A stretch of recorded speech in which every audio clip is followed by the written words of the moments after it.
useful. Thank you.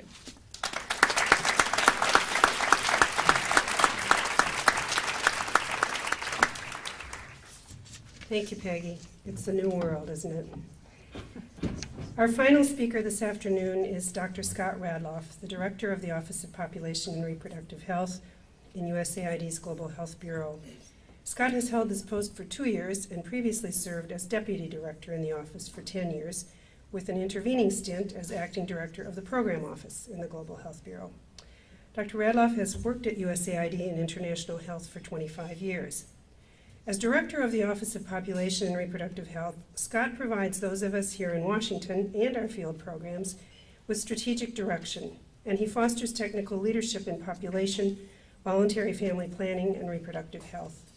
He also champions programs that advance and apply state-of-the-art technologies such as this one, expand access to quality services, promote healthy behaviors, broaden contraceptive availability and choices, strengthen policies and systems to address family planning and reproductive health needs, and improve data collection and use.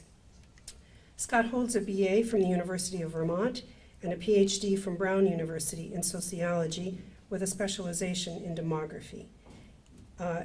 He conducted his dissertation research under the sponsorship of the RAND Corporation. Before joining USAID, he was a postdoctoral fellow at the Economic Growth Center at Yale University. Join me in welcoming Scott Radloff. Comes to communication and knowledge management, which brings us all here today. I want to echo Ambassador Michael's observation that information is the key to empowering those with whom we work. And it's clear from Peggy's presentation that much of that information really can be delivered faster and cheaper through collaboration and the application of evolving virtual technologies. Collaborative endeavors, including but not limited to the tools Peggy described, have long been the hallmark of USAID's family planning programs.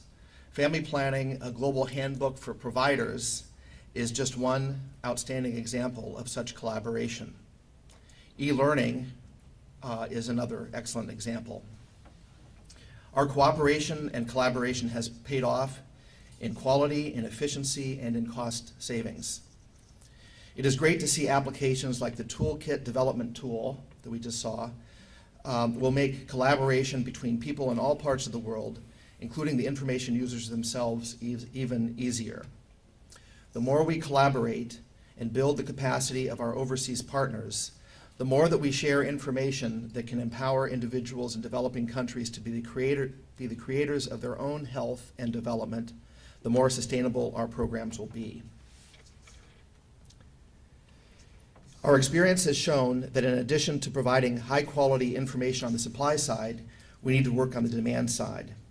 Consumers who are well-informed demand high-quality services and seek more services from more sources of healthcare and health products. They help sustain programs when donors leave. The internet can provide new opportunities to communicate directly with consumers. I'm sure many of you are familiar with this site.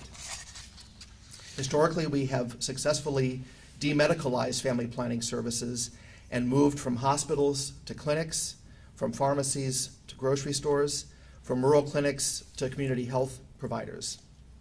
Always closer to the consumer, empowering the consumer.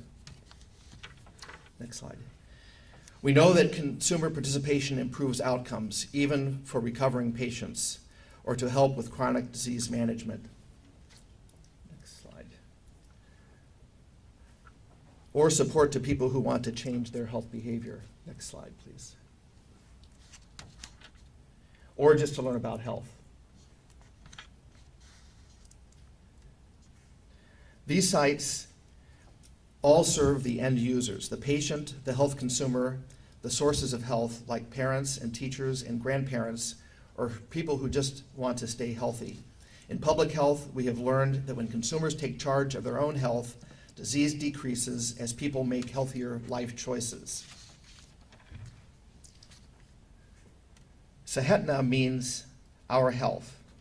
This is USAID Jordan's project with CCP to deliver health information over the internet. Like previous examples, this site delivers health information to consumers. It provides family planning and lifestyle information to end users, to university peer counselors who also get cell phone messages, and to schools throughout the Ministry of Education. This site is so popular on a regional basis that it gets more visits from outside of Jordan than from inside. This is the wave of the future. We hope that you will all take full advantage of one another's knowledge, sharing platforms, and especially the K4Health project, so that we can continue to ride this wave. K4Health will increase the reach, usability, and use of your products, services, and promising best practices. By all means, continue your own targeted dissemination, but open the additional information spigot to reach the mushrooming network of networks being nurtured by K4Health. Please join us in this dialogue. Be sure that your country partners are using this resource and are aware that they can receive knowledge management support to advance their own internet, mobile, and face-to-face knowledge exchange programs. Our legacy of sustainability depends on these linkages and active participation of clinics, community health programs, ministries of health, pharmacists, consumers.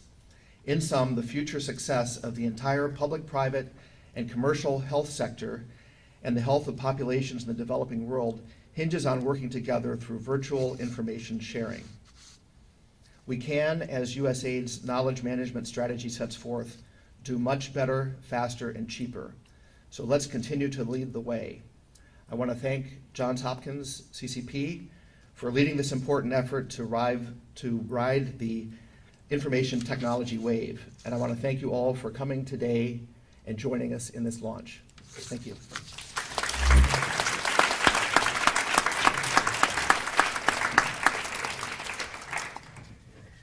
Thank you, Scott. And thank you all for coming. Please join us now for refreshments and discussion. You can also register on the K4Health website by leaving us your card, or you can register online here and now or from your office. For those of you who want to see more bells and whistles, join us for a demonstration here at the front. Do you still plan to do that at 3 or is that now? 3 o'clock. 3 o'clock, okay. And our special thanks to Ambassador Jim Michael, to Stacy Rhodes, and to Peggy and Scott. And to all of you, thanks for coming. You are certainly the true champions of knowledge exchange. Thank you very much.